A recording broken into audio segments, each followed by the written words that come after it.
Hello friends, how are you? I am fine here.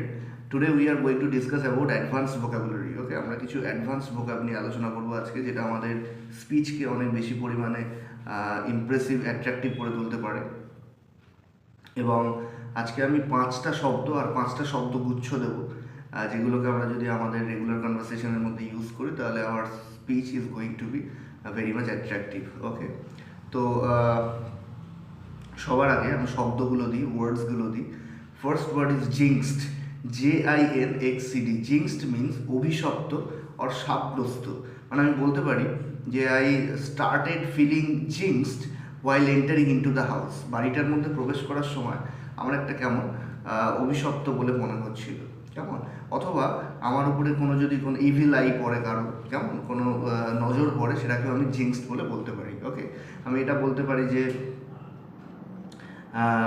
I always find this car to be a jinxed one for me. ওকে, এরকম হতে পারে। আচ্ছা, next যেটা ভোলাপশিয়াস। ভোলাপশিয়াস কথার অর্থ হচ্ছে অত্যন্ত ভোগবিলাসী অথবা আকর্ষণীয় গঠন আছে, শারীরিক গঠন আছে এমন কেউ। ওকে, সো আমি বলতে পারি যে হি ওয়াজ আ ভোলাপশিয়াস পারসন। ভোলাপশিয়াস মানে ভোগবিলাসী কোনো একজন ব্যক্তি, ঠিক আছে। থার্ড ওয়ান হচ্ছে ম্যাগনানিমাস। ম্যাগনানিমাস কথার অর্থ হচ্ছে উদার। মানে কাইন্ড মানে জানি উদার, ম্যাগনানিমাস মানে উদার। আমি বলতে পারি যে he gave a magnanimous donation for the charitable work.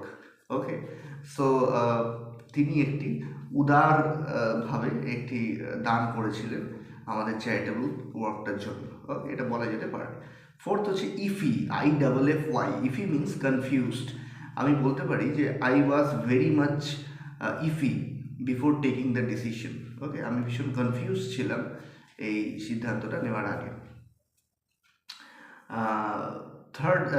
Fourth one has been completed. The fifth one is pompous. Pompous মানে কিন্তু জাঁকজমকপূর্ণ, মানে they celebrated their marriage in a pompous way. তারা জাঁকজমকপূর্ণভাবে তাদের বিয়েটাকে উদযাপন করেছিল। ওকে, so 5 words we have learned, 5 new words, advanced vocab. Number 1, jinxed. Number 2, voluptuous. Number 3, magnanimous. Number 4, iffy. And number 5, pompous. Okay, তারপরে চলে যাচ্ছি আমি গ্রুপ অফ ওয়ার্ডসে যাচ্ছি। First one, wake up and smell the coffee. Wake up and smell the coffee মানে হচ্ছে to face the reality, বাস্তবতাকে মেনে নেওয়া। Okay, it's enough now, now you should wake up and smell the coffee. অনেক হয়ে গেছে, এবারে উঠে বাস্তবের সম্মুখীন হও। Okay, second one, take things up on the chin. Take things up on the chin মানে কোনো তোমার সমালোচনা হচ্ছে, এটাকে তুমি সাহসের সাথে মোকাবিলা করছো। So everyone is criticising you, now you should take things up on the chin. এইভাবে আমরা বলতে পারি।